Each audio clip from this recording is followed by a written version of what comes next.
Hello guys, കഴിഞ്ഞ തവണ നമ്മൾ വലേറ്റയുടെ ഒരു ഈവനിങ് ലുക്ക് നമ്മൾ കണ്ടായിരുന്നല്ലേ. ഡേ ടൈമിൽ എങ്ങനെയാണെന്ന് നമുക്ക് നോക്കിയാലോ. ഇതാണ് വലേറ്റയുടെ ഹൃദയഭാഗം എന്നറിയപ്പെടുന്ന റിപ്പബ്ലിക് സ്ട്രീറ്റ്. മുൻകാലത്ത് ഈ സ്ട്രീറ്റിന് സ്ട്രാഡ റിയാലെ, അതായത് റോയൽ സ്ട്രീറ്റ് എന്നൊരു ഇറ്റാലിയൻ പേരായിരുന്നു. കാരണം അവിടുത്തെ ഭരണാധികാരിയായ ഗ്രാൻഡ് മാസ്റ്ററുടെ വസതിയിലേക്ക് പോകുന്ന ഒരു മെയിൻ സ്ട്രീറ്റ് തന്നെയായിരുന്നു ഇത്. പിന്നീട് ബ്രിട്ടീഷ് ഭരണകാലത്താണ് ഈ സ്ട്രീറ്റിന് കിങ്സ് വേ എന്ന പേര് വീണത്. പിന്നീട് 1974 മാൾട്ട ഒരു റിപ്പബ്ലിക്കായി മാറിയതോടെയാണ് റിപ്പബ്ലിക് സ്ട്രീറ്റ് എന്ന പേരിൽ ഇത് അറിയപ്പെട്ടത്. പണ്ട് ഈ സ്ട്രീറ്റിൽ പരേഡുകളും മാർച്ചുകളും ഒക്കെ നടത്തിയിരുന്നത്. ഇപ്പോൾ ഈ സ്ട്രീറ്റ് വലേറ്റയുടെ ഒരു മെയിൻ കൊമേഴ്ഷ്യൽ സെൻറ്റർ ആയിട്ട് തന്നെ മാറി. അതുകൊണ്ട് തന്നെ വലേറ്റയുടെ ഏറ്റവും തിരക്കേറിയ സ്ട്രീറ്റും കൂടിയാണിത്.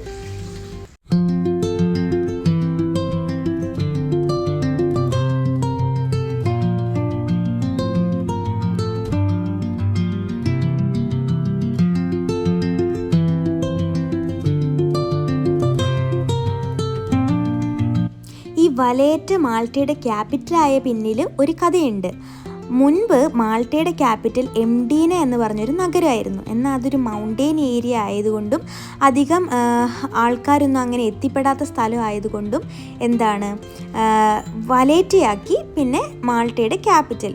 ശരിക്കും പറഞ്ഞാൽ ഓട്ടമൻ എംപയർ മാൾട്ടയെ ആക്രമിച്ച് കീഴടക്കാൻ നോക്കിയപ്പോൾ നമ്മുടെ നൈറ്റ്സ് ഓഫ് സെൻറ്റ് ജോൺ എന്നൊരു ക്രിസ്ത്യൻ സൈനിക സംഘടനയായിരുന്നു അതിനെതിരെ പോരാടിയതും ജയിച്ചതും.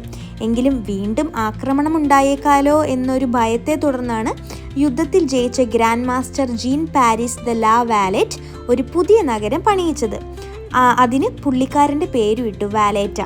അതുകൊണ്ട് തന്നെ അതൊരു ഹിസ്റ്റോറിക്കൽ പ്ലേസ് തന്നെയാണ്. വലേറ്റയുടെ ഒരു പ്രത്യേകത തന്നെ ഈ നീളത്തിലുള്ള തെരുവുകളാണ്.